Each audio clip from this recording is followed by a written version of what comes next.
Dear student, you are most welcome to our educational channel mechanical Pandit. और मैं आपके प्यारे पांडे सर। आज कैलकुलस ऑफ कॉम्प्लेक्स फंक्शन का सेकेंड लेक्चर होगा and that we will discuss harmonic function क्या होता है और इसके एप्लीकेशन बेसिकली हम लोग फ्लो प्रॉब्लम से रिलेटेड देखेंगे या पोटेंशियल थ्योरी से देखेंगे, ऑर्थोगोनल सिस्टम देखेंगे और इसके बेसिक कॉन्सेप्ट में थोड़ा सा जा कर के देखेंगे तो हम पाएंगे कि बेसिकली जो है कोई भी कॉम्प्लेक्स नंबर है, ठीक है ना, ये z equal to x plus I Y क्या होता है, कॉम्प्लेक्स नंबर, और w equal to you plus I भी कॉम्प्लेक्स फंक्शन। ये सारी चीज़ें हम बता चुके हैं पहले ही, ये तो शॉर्ट में आपको बता रहा हूँ। और ये जो है कॉम्प्लेक्स नंबर कॉम्प्लेक्स फंक्शन से हमने समझाया था। तो हमने एक सी आर इक्वेशन बताए थे, ठीक है ना, कॉची रीमन इक्वेशन इसको बोलते हैं। इसको बहुत अच्छे से ध्यान रखिएगा। Del you upon del x equal to del we upon del y होता है, del you upon del Y equal to minus del we upon del x होता है। ये बिल्कुल दिमाग में सेट कर लीजिए 10 सेकेंड में, तभी हम आगे बढ़ पाएंगे, ठीक है। अब बात आ रही है किसकी, हार्मोनिक फंक्शन की। ये वही हार्मोनिक जो है जो आपने हार्मोनिक मोशन पढ़े हैं ना, ठीक है ना, कहाँ पे, मैकेनिक्स में, ठीक है ना, फिजिक्स में, ये वही चीज़ है, अलग कोई चीज़ नहीं है, ठीक है ना। अब बात आती है हार्मोनिक फंक्शन की, तो थोड़ा सा इसमें देखें ध्यान से कि क्या है हमारा। तो इसमें जो हार्मोनिक फंक्शन देख रहे हैं आप, ठीक है ना, तो यहाँ पर ये एफ ऑफ क्या है, जेड है, ठीक है ना, यू प्लस आई भी होता है, F of Z U plus I भी। और यहाँ पर इसको हमने बताया था कि to be analytic in a region of Z plane, यदि ये एनालिटिक फंक्शन है, इफ इट इज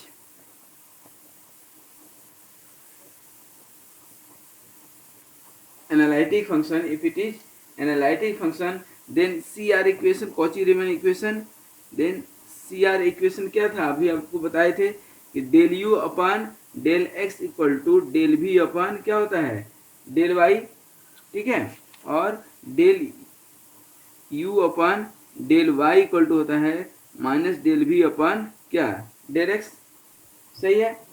अब फिर से इसको हम डिफ्रेंशिएट कर दें, यदि हम फिर से इसको डिफ्रेंशिएट कर दें, ध्यान दीजिएगा, तो यहाँ पर ये जो डिफ्रेंशिएशन निकल करके आएगा इसका क्या हो जाएगा, del square you upon del x square क्या हो जाएगा, del square v upon del x del Y हो जाएगा। और यहाँ पर इसको आप डिफ्रेंशिएट करेंगे तो क्या हो जाएगा, del square you upon del Y है, del Y square equal to minus del V square upon del x del Y हो जाएगा। अब यहाँ पर देखिए, तो ये डेल स्क्वायर भी डेल एक्स डेल वाई और डेल स्क्वायर भी डेल एक्स डेल वाई है कि नहीं। तो यहाँ पर ये इक्वेशन 1 और ये इक्वेशन 2 को, ठीक है ना, हम यदि ऐड कर दें, ठीक है ना, ऐड कर दें तो क्या हो जाएगा, ठीक है ना, ऐड कर दें, क्या लिखेंगे, adding equation 1 and 2 and assume that, let जो है, और नहीं भी लेट करते हैं तो भी क्लियर है कि ये जो आपका राइट साइड वाला है del square v del x del Y, that will equal to again del square v del y del x, ये तो बराबर होगा ही, ये तो कॉमन कॉन्सेप्ट है। तो आपका इधर से क्या हो जाएगा, del square u upon del x square, ठीक है ना, और ये प्लस, ठीक है ना, ये इक्वेट होगा तो इक्वेट में माइनस आएगा तो इधर ले लेंगे तो क्या हो जाएगा, plus del square u upon del Y square equal to क्या हो गया, 0। दैट मीन्स कि यहाँ पर u and v both satisfy basically Laplace equation of two variable, ठीक है ना। अभी लाप्लास ट्रांसफॉर्म तो अभी पढ़ाएंगे नेक्स्ट उसमें, लेकिन ये कॉन्सेप्ट याद रखिए कि ये जो आपका कॉन्सेप्ट है उसको हम लोग बोलते हैं लाप्लास इक्वेशन, ठीक है ना, and this is called harmonic function, ठीक है ना, and it's theory is called potential theory, ठीक है ना, दिस इज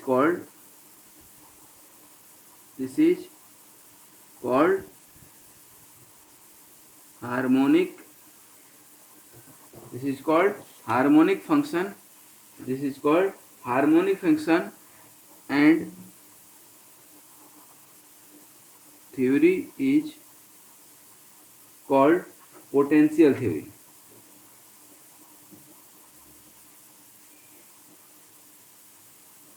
पोटेंशियल थ्योरी। तो यहाँ पर ये हार्मोनिक फंक्शन और पोटेंशियल थ्योरी कॉन्सेप्ट क्लियर हो गया। एक इसी में आता है that is called orthogonal system. क्या बोलते हैं उसको? ऑर्थोगोनल सिस्टम, ठीक है ना। ऑर्थोगोनल सिस्टम क्या होता है कि सपोज कीजिए कि there are two families of equation. Two families of equation क्या है? X Y equal to C1 है एंड भी जो है आपका एक्स वाई इक्वल टू क्या है? C2 है। अब इन दोनों को आप डिफ्रेंशिएट करेंगे, ठीक है ना। डिफ्रेंशिएट करेंगे तो इसको डिफ्रेंशिएट करेंगे तो क्या आएगा आपका? इसको डिफ्रेंशिएट कीजिए पहले, इसको ऐसे कर लेते हैं। इसको डिफ्रेंशिएट करेंगे आप, क्या होगा? डेल यू अपन क्या? Del x plus del you upon del Y, और फिर डेल वाई को क्या करना पड़ेगा? डेल एक्स के रेस्पेक्ट में कर रहे हैं तो ये 0, ठीक ना। दैट मीन्स कि यहाँ पर del Y upon del X आप निकालेंगे तो क्या हो जाएगा? क्या होगा? Minus del you upon del X, उसको बाहर, और divided by del you upon del Y. That means कि del you upon del X को क्या बोलते हैं? Del you upon del X को del we upon del Y बोलते हैं। डेल वी अपन, ध्यान दीजिए, del we upon del Y, और del you upon del y को minus del we upon del x. तो ये माइनस और माइनस कटेगा, क्या हो जाएगा? Del we upon del x. इसको मान लीजिए क्या हो गया? ये m1। उसी तरह से यहाँ पर डिफ्रेंशिएट कीजिए, यहाँ भी करेंगे आप तो क्या हो जाएगा? सिमिलरली यहाँ भी आप करेंगे तो डेल वाई अपन जो है डेल एक्स आप निकालेंगे तो क्या हो जाएगा? ये आपका निकल करके आएगा minus del we upon del x, और इधर minus del we upon del y. इसको मान लीजिए m2, मतलब कि यहाँ भी माइनस एक ही आएगा, ठीक है। तो ये m2 मान लीजिए। तो यहाँ पर आप देखेंगे कि m1 और m2 del Y upon del x, ठीक है ना, और ये भी क्या है? Del Y upon del x. That means यहाँ से आप जब निकालेंगे ये क्या निकल करके आएगा? m1 into m2 equal to -1। ये बहुत ही इंपॉर्टेंट है, ध्यान दीजिए। ऑर्थोगोनल का मतलब क्या? ऑर्थो का मतलब क्या होता है? परपेंडिकुलर, ठीक है ना। दैट मीन्स कि फॉर, यहाँ पर हम लिख सकते हैं छोटा सा एक नोट टाइप से, क्या लिख सकते हैं कि for every analytic function, for every analytic function like f of z equal to you plus क्या है? आई भी defines two families of curve, defines two families of curve u x y equal to c1 and v of x y equal to c2 which form an orthogonal system, which form an orthogonal system, ठीक है ना। Which form an orthogonal system, ठीक है। तो ये हमारा एक basic concept हुआ किसका? कि यदि कोई आपका कॉम्प्लेक्स फंक्शन है तो ये एनालिटिक फंक्शन होने के लिए CR इक्वेशन सेटिस्फाई होता है।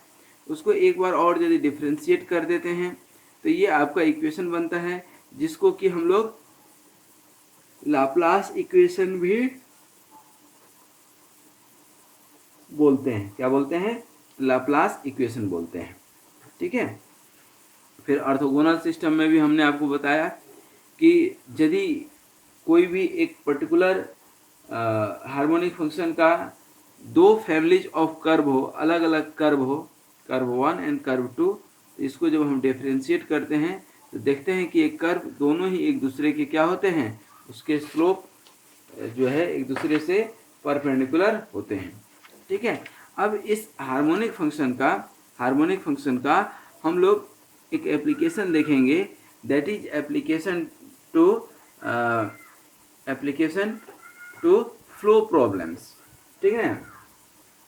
अब फ्लो प्रॉब्लम्स में थोड़ा सा ध्यान दीजिएगा कि रियल और imaginary parts of any analytic function जो हमने अभी बताया था, that is the solution of the Laplace equation. देखिए यहाँ पर अभी आपको हमने बताया था ये, ठीक है।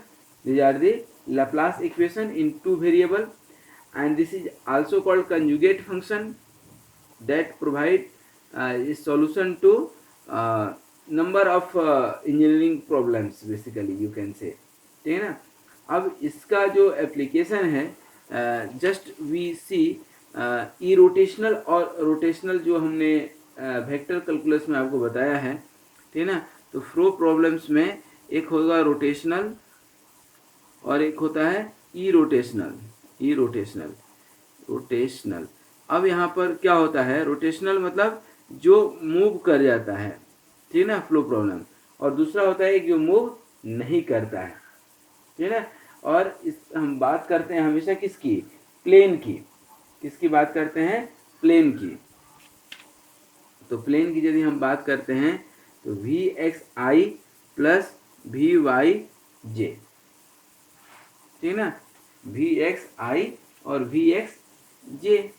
अब यहाँ पर यदि हम बोलते हैं कि मोशन इज ई रोटेशनल, ठीक है ना, then there will be exist, there will have an scalar function, ठीक है ना, कि v equal to del phi of x Y, ठीक है ना। ये डेल ऑपरेटर जो है हमने वेक्टर कैलकुलस में खूब बताए हैं, खूब सारे न्यूमेरिकल किए हैं अपन, ठीक है। तो यहाँ पर क्या हो जाएगा, डेल फाई अपन आपका del x I plus del phi upon del Y और जो है जे, ठीक है। फाई ऑफ एक्स वाई जो है आपका, that is called velocity potential. It is called velocity potential. क्या बोलते हैं इसको, वेलोसिटी पोटेंशियल। और जो कर्व है, curve phi of x Y equal to C, ठीक है ना, is known as equipotential line. It is known as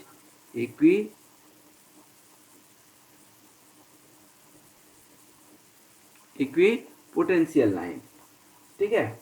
और यहाँ पर आप क्या लिख सकते हैं कि v of x equal to del phi upon क्या, डेल x, और V Y equal to del phi upon क्या, डेल y। लिख सकते हैं। और यदि हमारा फ्लूइड इफ क्यों लिखे, फ्लूइड हम इनकम्प्रेसिबल मान ही सकते हैं। फ्लूइड इज इनकम्प्रेसिबल, यदि इनकम्प्रेसिबल भी है, fluid is incompressible, then divergence of v is also zero, ठीक है ना। ये डाइवर्जेंस और कर्ल हमने बताया था, ठीक है ना, वेक्टर कैलकुलस में, ठीक है। नहीं तो इसी प्लेलिस्ट में जो है आपको नीचे मिल जाएगा डाइवर्जेंस और कर्ल का concept, that is very important. अब इसको हम क्या लिख सकते हैं, del v upon del x plus del V Y upon क्या, del Y equal to zero, ठीक है ना। अब यहाँ पर जो आपका इक्वेशन है वी एक्स और वी वाई वाला, कहाँ निकाले थे अभी आप, ये निकाले थे वी एक्स और वी वाई। इसको यदि हम यहाँ पर रखें, ठीक है ना, इसको हम कहाँ रख रहे हैं, इसमें रख रहे हैं, तो क्या हो जाएगा, देखिए तो ये डेल वी एक्स, तो ये वी एक्स क्या हो जाएगा, डेल स्क्वायर फाई अपन क्या हो जाएगा, डेल एक्स स्क्वायर, और plus del square phi upon del Y square equal to zero हो जाएगा कि नहीं। व्हाट डज इट इंडिकेट्स, ये देखिए डेल स्क्वायर फाई और डेल स्क्वायर फाई, तो यहाँ पर ये देखिए, ये था ना हार्मोनिक इक्वेशन निकल करके आया था, हार्मोनिक फंक्शन। ये और ये इक्वेशन दोनों आपस में सिमिलर लग रहे हैं, ठीक है ना। That means it indicates that it indicates that, what does it indicates? It indicates that the potential phi is harmonic, is harmonic, and it follows there, it is follows that there must exist conjugate harmonic function, conjugate harmonic function. जैसे जिंदगी जीने के लिए तो शादीशुदा होना जरूरी है ना, तो ठीक उसी तरह से इसको भी डिराइव होने के लिए कंजुगेट फंक्शन की हर जगह जरूरत पड़ती है। ये हमने वेक्टर कैलकुलस में, फिर मैं यही बता रहा हूँ, वेक्टर कैलकुलस में हमने इसको काफ़ी डिटेल में बताया है, ठीक ना। तो a conjugate harmonic function psi of x Y such that w of z equal to phi of x Y plus I psi of x Y, ठीक ना। तो ये जो है आपका क्या हो गया, कोई पोटेंशियल फंक्शन है फाई, ठीक ना। तो ये साई एक्स वाई क्या है, इसका कंजुगेट है, ठीक है। और ये तो आपको याद रखना ही है, ठीक है। अब देखिए ये हमने वहाँ भी बताया था, अभी हमने इसको यहाँ भी बताया, ठीक ना। अब यहाँ पर ध्यान दीजिएगा कि यदि ये आपका कंजुगेट फंक्शन है तो ये एनालिटिक भी होगा, ठीक ना। अच्छा, इसका जब स्लोप भी आप निकालेंगे, ठीक ना, इसको डिराइव करके, तो इसका स्लोप भी आपका dy बाई डी एक्स जो निकल करके आएगा सी आर इक्वेशन से, यही आएगा आपका v Y upon del Y upon del x, v Y upon v x. ये भी आपको याद रखना है, सीधा सा बात कहें तो क्या करना है, याद रखना है, ठीक है। अब यदि हम बात करें इसका वेलोसिटी की, जो कोई हम एक कर्व लेंगे, ठीक ना, तो कर्व जब आप लेंगे, ठीक ना, तो ये कर्व जो होगा, सपोज कीजिए कि ये जो आपने अभी निकाला d y by d x, ये आपने फंक्शन निकाला है क्या, डब्ल्यू z equal to phi of x Y plus I psi of x y, निकालें कि नहीं। अब यहाँ पर कोई आपका कर्व है fluid particle along the tangent to the curve, तो साई ऑफ एक्स वाई क्या हो गया, कर्व ये। अब particle moves along the curve, such curves are known as basically stream lines, ठीक ना। ये जो वेलोसिटी पोटेंशियल से जो कर्व निकलता है, या आप बोल सकते हैं इलेक्ट्रिक फील्ड, ठीक है ना, इलेक्ट्रिक या मैग्नेटिक फील्ड जो जनरेट होता है, ठीक है ना, वो जो पार्टिकल मूव होता है उसका भी कुछ कर्व होगा, and that is basically called stream line.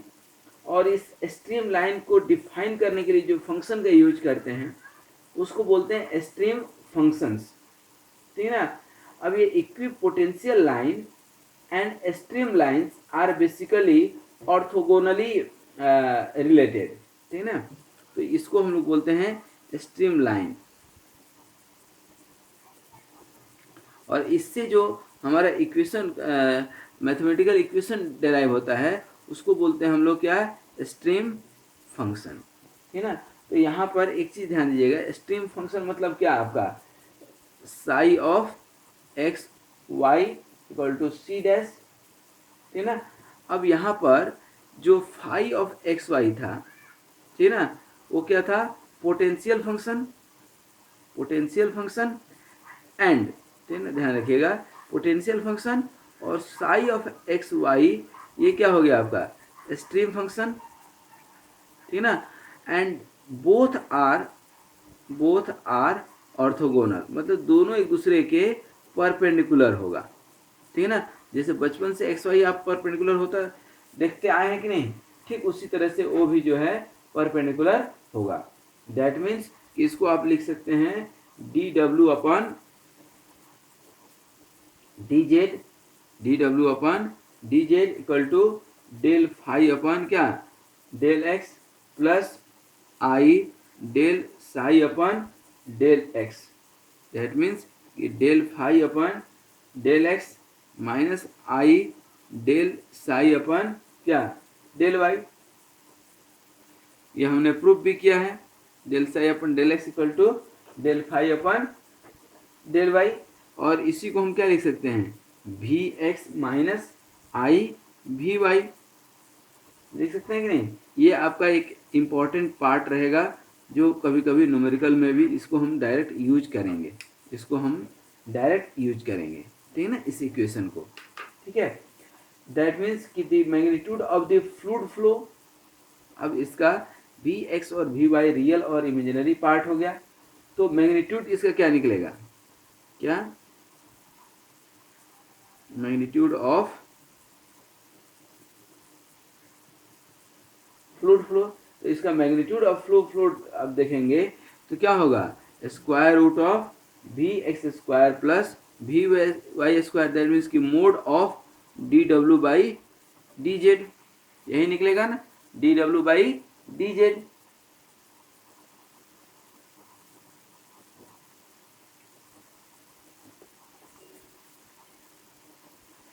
अब यहाँ पर यदि बात करते हैं फ्लो पैटर्न की, ठीक ना, तो ये जो आपने डब्ल्यू जो जेड का फंक्शन है, ठीक ना, तो flow pattern which is represented by डब्ल्यू is basically known as complex potential. यहाँ पर स्टार मार्क करके लिख सकते हैं कि the flow pattern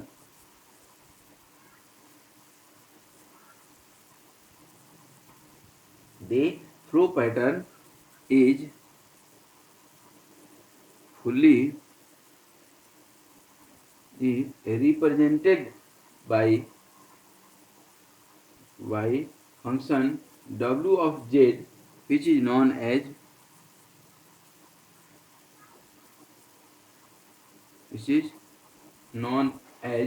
complex potential,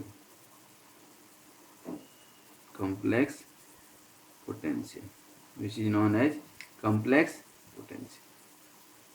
ठीक है, similarly the complex potential w of z can be taken to represent any other type of two-dimensional steady flow in electrostate, that means you can say in electrical engineering, in artificial intelligence, in computer graphics, the concept of basically complex functions and you can say harmonic functions are widely used and it is applicable there।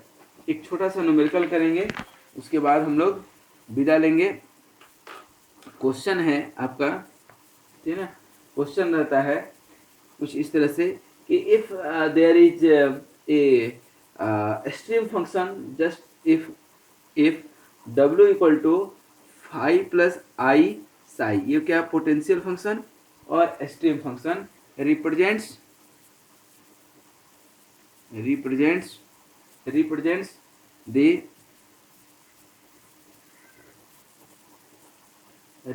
the complex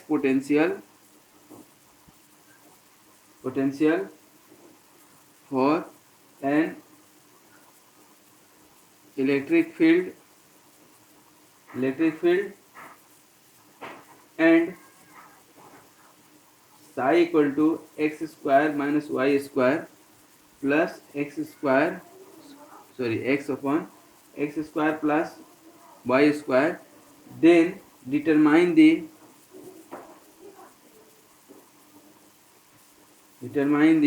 function phi, अब यहाँ पर question आगे बात समझ में कि w equal to phi plus I psi दिया है and it is representing complex potential for any electric field, then you have to अच्छा field and this is also psi equal to, ये भी दिया हुआ है, ये ध्यान दीजिएगा x है, then you have to determine phi, यदि psi इतना है तो phi का वैल्यू पोटेंशियल फंक्शन कितना है, ठीक ना। तो ये जो है हम बता चुके हैं कि इस तरह के इक्वेशन जो है CR इक्वेशन और Laplace equation, Cauchy Riemann equation और लाप्लास इक्वेशन, दो चीज पर बेस्ड रहता है, ठीक ना। तो यदि हम इसकी सिर्फ बात करें, सिर्फ इसकी बात करें, तो हम यहाँ पर कॉची रीमैन इक्वेशन से क्या लिख सकते हैं, इसको सॉल्यूशन देखें तो क्या लिख सकते हैं, डेल फाई अपन क्या del x equal to del psi upon del Y, और डेल आपका del phi upon del y minus del psi upon del x होता है, ये करते आए हैं। अब देखिए तो यहाँ पर del phi upon del x और del psi upon del Y करेंगे तो यही आएगा ना। अब इसको del psi upon del Y direct कर रहे हैं यहाँ पर, तो ये जीरो हो जाएगा, ये क्या हो जाएगा माइनस टू वाई, ठीक ना, माइनस टू वाई, और माइनस यहाँ पर क्या हो जाएगा एक्स तो एज ए कांस्टेंट काम करेगा, नीचे का डिफरेंशिएशन, ठीक ना। तो ये जो है ध्यान रखिएगा क्या हो जाएगा, ये एक्स अपन ये x square plus y square का क्या होल स्क्वायर, और इसमें क्या होता था न्यूमरेटर जो का त्यों डिनोमिनेटर का डीसी प्लस डिनोमिनेटर जो का त्यों न्यूमरेटर का डीसी, न्यूमरेटर का डीसी तो जीरो आ जाएगा एक्स का, क्योंकि वाई के रेस्पेक्ट में कर रहे हैं ना अपन यहाँ पर। तो यहाँ पर क्या बच जाएगा एक्स, और माइनस में ये क्या हो जाएगा टू वाई, तो ये हो जाएगा minus two x y, direct लिख दें टू एक्स वाई, ठीक ना, लिख सकते हैं क्या डायरेक्ट। दैट मीन्स कि यहाँ पर जो है दोनों तरफ अब इंटीग्रेट भी कर सकते हैं, तो सीधा फाई निकल जाएगा, देखिए क्या निकल जाएगा फाई। अब इसको इंटीग्रेट करेंगे तो क्या निकलेगा, क्या निकलेगा माइनस टू एक्स वाई, सही है, और इधर माइनस, और फिर अब इसका इंटीग्रेशन करेंगे तो क्या हो जाएगा प्लस में, आप करके देख लीजिएगा x square plus y square plus eta of y, मतलब ये कांस्टेंट ऑफ इंटीग्रेशन, ठीक है, ये क्या हो जाएगा कांस्टेंट ऑफ इंटीग्रेशन। सिमिलरली ये एक हो गया। अब इसकी बात हम करें क्या, del phi upon del Y equal to minus del psi upon del x, यहाँ भी निकालेंगे del psi upon del x, यही है ना डेल साई दिया हुआ है, इसका क्या होगा ये two x similar minus two x plus x square minus y square upon, ठीक है ना, क्या हो जाएगा x square plus y square, ठीक है, का whole square plus eta dash of y, ठीक है ना। अब इस जो है ईटा वाई और ईटा डैश वाई का भी आपको निकालना पड़ेगा, तो यहाँ से आप निकालेंगे फाई, तो अल्टीमेटली आपका क्या निकल के आएगा माइनस टू आई, इसको इंटीग्रेट कर देंगे, देखिए यहाँ पर del phi upon del y, तो माइनस टू एक्स वाई और प्लस वाई अपन क्या होगा x square plus y square plus c हो जाएगा, ठीक है। तो यहाँ से आपका देखिए ध्यान से, तो ये भी फाई का वैल्यू निकल गया आपका, यहाँ भी फाई का निकल गया और यहाँ भी फाई का वैल्यू निकल गया, ये इक्वेशन नंबर 2। दैट मीन्स आपको क्या समझ में आया कि यदि इसका कॉन्सेप्ट आपका क्लियर है ना, ये कॉन्सेप्ट क्लियर है d W by del z का del phi upon del x, ये सारा कॉन्सेप्ट क्लियर है, तो आप यहाँ पर कोई भी स्ट्रीम फंक्शन या फ्लो प्रॉब्लम्स दिया हुआ है तो उसको डायरेक्टली आप निकाल सकते। कहने का मतलब फिर से हम आपको बता दें, ये वाला जो आपका इक्वेशन है ना, ये सिमिलर टू वही है जो हमने कॉची रीमैन इक्वेशन का निकाला था, सी आर इक्वेशन का, यही है ना सी आर इक्वेशन, ठीक है ना, आपके सामने है, तो इसका हमने यहाँ पर डायरेक्ट यूज कर लिया है। इसके बिसाइड्स भी और भी बहुत सारे न्यूमेरिकल हैं जो हम लोग करके देखेंगे आने वाले समय में। आज यहीं तक, आई होप कि ये कॉन्सेप्ट आपको समझ में आया होगा कि कितना आसान कॉन्सेप्ट है, इसमें कोई बहुत ज़्यादा दम है नहीं कि जो है हम इसमें दम दिए पड़े, ठीक है। तो ये आज का था हमारा एक जो है कैलकुलस ऑफ कॉम्प्लेक्स फंक्शन में हार्मोनिक फंक्शन। इस हार्मोनिक फंक्शन को एनालिटिक फंक्शन से इंटर रिलेट करके हमने ये एक लाप्लास इक्वेशन डेराइव किया था। फिर लाप्लास इक्वेशन के हेल्प से ही हमने ये ऑर्थोगोनल सिस्टम बताए थे आपको, ऑर्थोगोनल सिस्टम के बाद जो है आपको equipotential line, stream function, stream rotational fluid, incompressible fluid का एग्जाम्पल लेकर के आपको हमने ये कॉन्सेप्ट बताए, ठीक ना। और इसके ही आधार पर जो है हमने इसको जो है स्ट्रीम फंक्शन और पोटेंशियल फंक्शन को हमने यहाँ डेराइव किया था, ठीक है। मैग्नीट्यूड निकाल करके बता दिए और एक न्यूमेरिकल भी करके हमने आपको दिखा दिया। आज यहीं तक। नेक्स्ट क्लास में हम कॉम्प्लेक्स फंक्शन के ज्योमेट्रिकल रिप्रेजेंटेशन के बारे में पढ़ेंगे। कुछ और न्यूमेरिकल संभव हो पाया तो वो भी करेंगे। आज यहीं तक।